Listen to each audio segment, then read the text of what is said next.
Tudo bem, pessoal? Hoje nós vamos falar de uma mulher que marcou a história das Assembleias de Deus no Brasil, através da sua obra e dos seus feitos. Embora marcado a sua geração na sua época, foi esquecida e abandonada. Mas antes de nós falarmos sobre o drama que essa mulher sofreu, eu gostaria que você pudesse se inscrever no nosso canal. Existem vários vídeos relacionados a temas bíblicos. Então, você se inscrevendo no nosso canal, você nos ajuda a dimensionar um pouco mais os nossos vídeos que são ministrados aqui, tá bom? Muito obrigado pela sua visualização.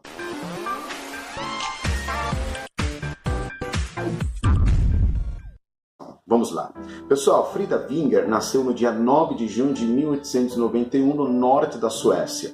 Tinha formação universitária, graduou-se em enfermagem, logo trabalhou como enfermeira-chefe em um hospital, tendo um alto cargo de uma grande responsabilidade. Frida congregava numa igreja chamada Filadélfia, em Estocolmo. Porém, dentro do coração dessa missionária, queimava uma chama gigantesca dentro do seu peito. Por essa razão, ela investiu em cursos bíblicos, ela investiu em muitos seminários e logo abriu mão de tudo para cumprir a vocação missionária e a chama que ardia no seu peito. Isso aconteceu em 1917, onde ela foi enviada para o Brasil. Então, ela faz uma longa viagem missionária de navio, ultrapassando o continente, rasgando o oceano e gastando 33 dias para se encontrar com seu amado e casar com Gunnar Winger e chegar até aqui o nosso Brasil. Gunnar Winger, para quem não sabe, foi um dos fundadores da Assembleia de Deus aqui no Brasil, junto com Daniel Berg.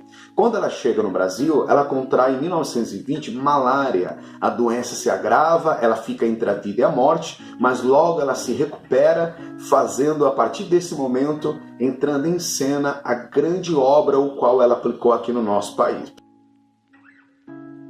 Pra você ter uma ideia, Frida ela era musicista, compositora, ela sozinha compôs na harpa cristã da Assembleia de Deus 24 hinos, fazia trabalhos missionários em leprosários, dirigia cultos nos presídios e pregava nas praças. E você pensa que aí terminou? Não, Frida foi a primeira mulher a escrever na revista Lições Bíblicas, que mais para frente seria conhecido como a Revista da Escola Bíblica Dominical. Ela era muito voltada aos estudos bíblicos e às ministrações de estudos e ensinos. Pra você ter uma ideia, o seu marido Gunnar Winger, ele ao fundar o primeiro jornal evangélico chamado Alegre, que se transformaria no Mensageiro da Paz, que seria o jornal oficial da Assembleia de Deus, a quem foi a primeira redatora a escrever artigos nesse jornal, Frida Winger. Era uma mulher tão importante que, como eu vou mostrar aqui nessa foto, a sua grande relevância junto com os dois personagens, que era Gunnar Winger e Daniel Berg, e alguns pastores. Ela foi a primeira mulher a fazer parte da Convenção da Assembleia de Deus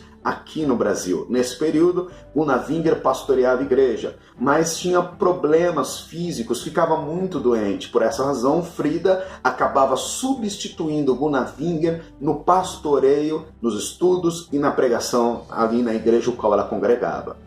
Todo esse destaque e todo esse protagonismo, você pode pensar que rendeu elogios e admirações. Não. Pastores suecos e brasileiros se revoltaram com seu protagonismo e o seu maior opositor foi pastor Samuel Nistrom.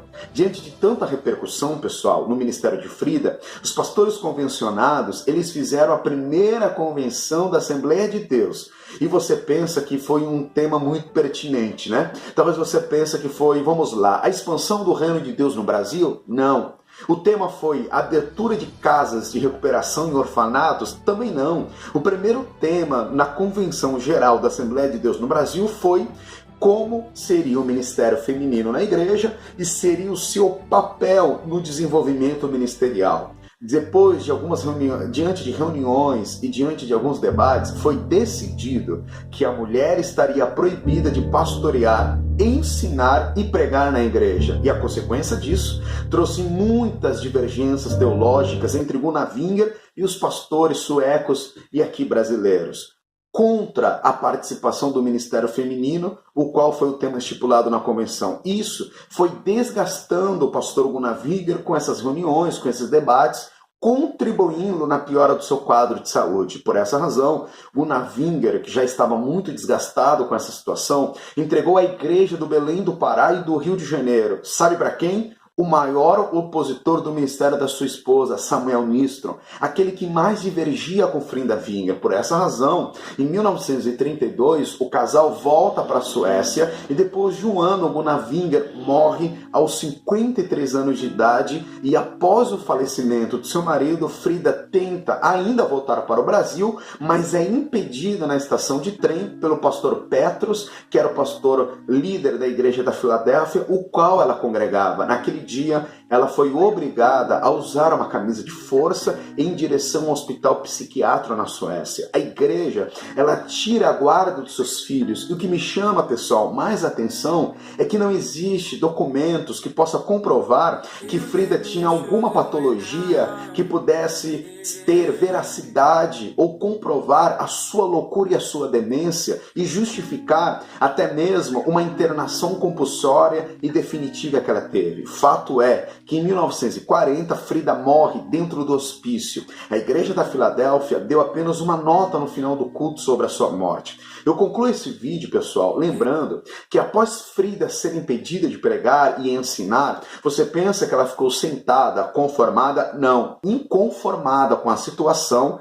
A única forma de ela ser ouvida foi através de um texto no Jornal Mensageiro da Paz, com o tema Deus mobilizando as suas tropas. Eu quero deixar uma parte que ela diz. E ela escreve assim: despertarmos para atender o chamado do rei, avistando nas suas fileiras as irmãs da Assembleia de Deus, que igualmente como os irmãos têm recebido o Espírito Santo e, portanto, têm a mesma responsabilidade de levar a mensagem aos pecadores, precisam convencer-se que precisa fazer mais do que tratar dos deveres domésticos. Sim, podem também, chamadas pelo Espírito Santo, sair e anunciar o Evangelho em todas as partes do mundo. Frida, ela briga por uma igualdade entre homens e mulheres. Nessa época, é importante nós entendermos que o contexto político e cultural, a mulher não tinha direito a voto. Existia uma restrição no mercado de trabalho a questões profissionais femininas.